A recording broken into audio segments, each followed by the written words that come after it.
అందరికీ నమస్కారం అండి. Welcome back to latest updates. ఏపీలో అన్నదాత సుఖీభవ పథకాన్ని అమలు చేసేందుకు కూటమి ప్రభుత్వం సిద్ధమైందండి. ఈ మేరకు ఇటీవల బడ్జెట్లో నిధులను కేటాయించడం కూడా జరిగిందనమాట. మే నెలలో ఈ పథకాన్ని అమలు చేస్తామని చెప్పి ముఖ్యమంత్రి చంద్రబాబు నాయుడు గారు స్వయంగా ప్రకటించడం జరిగిందండి. తాజాగా శాసనమండలిలో వ్యవసాయ శాఖ మంత్రి అచ్చెన్నాయుడు కూడా కీలక ప్రకటన చేయడం అయితే జరిగిందనమాట.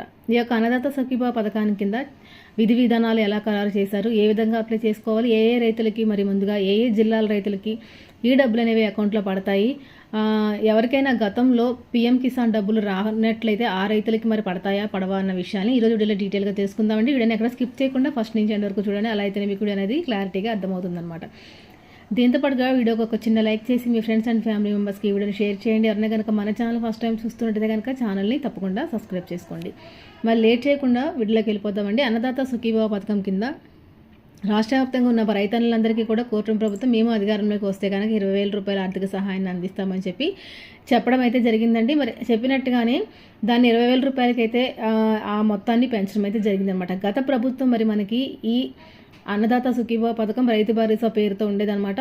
ఆ పథకంలో 13,500 రూపాయలు ఇచ్చేవారు. అంటే రాష్ట్ర ప్రభుత్వంతో కేంద్ర ప్రభుత్వంతో ఇచ్చే వాటాతో కలిపి రాష్ట్ర ప్రభుత్వం 13,500 రూపాయలు ఇచ్చేదన్నమాట. ఆ మొత్తాన్ని 20,000 రూపాయలకి పెంచి రైతన్నులందరికీ కూడా ఆర్థిక సహాయం అందిస్తామని చెప్పడం అయితే జరిగిందండి. రాష్ట్ర వ్యాప్తంగా ఎవరైతే సన్న చిన్నకారు రైతులు, అలాగే కౌలు రైతులు, బీడు భూములు, వ్యవసాయ భూములు, అలాగే దీంతో పాటుగా అటవీ భూములు సాగు చేసుకునే రైతులు ఎవరైతే ఉన్నారో వారందరికీ కూడా ఈ యొక్క పథకం ద్వారా లబ్ధి చేకూరుతుందని చెప్పడం అయితే జరిగిందనమండి. ముఖ్యంగా ఈ పథకం యొక్క ముఖ్య లక్షణం ఏంటంటే ఎవరైతే సన్న చిన్నకారు రైతులు, పేద రైతులు, కౌలుకి భూమిని తీసుకుని సాగు చేసుకునే రైతన్నులు ఉన్నారో వారందరికీ కూడా ఈ పథకం ద్వారా వారి యొక్క పంటల యొక్క పెట్టుబడికి సాయం అందించడంలో ఎంతో కొంత చేయూతగా ఉంటుందన్న ఉద్దేశంతో ఈ పథకాన్ని అయితే ప్రవేశపెట్టడం అయితే జరిగిందనమాట.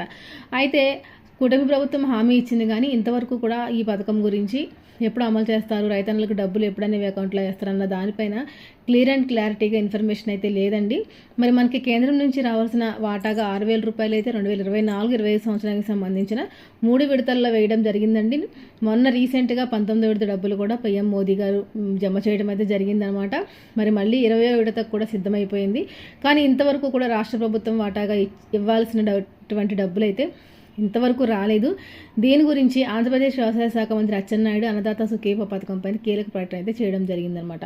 కూటమి ప్రభుత్వం అర్హత ఉన్న ప్రతి రైతుకు కూడా అన్నదాత సుఖీభవ పథకం కింద ఏడాదికి 20,000 ఇస్తుందని ఆయన చెప్పడం జరిగింది.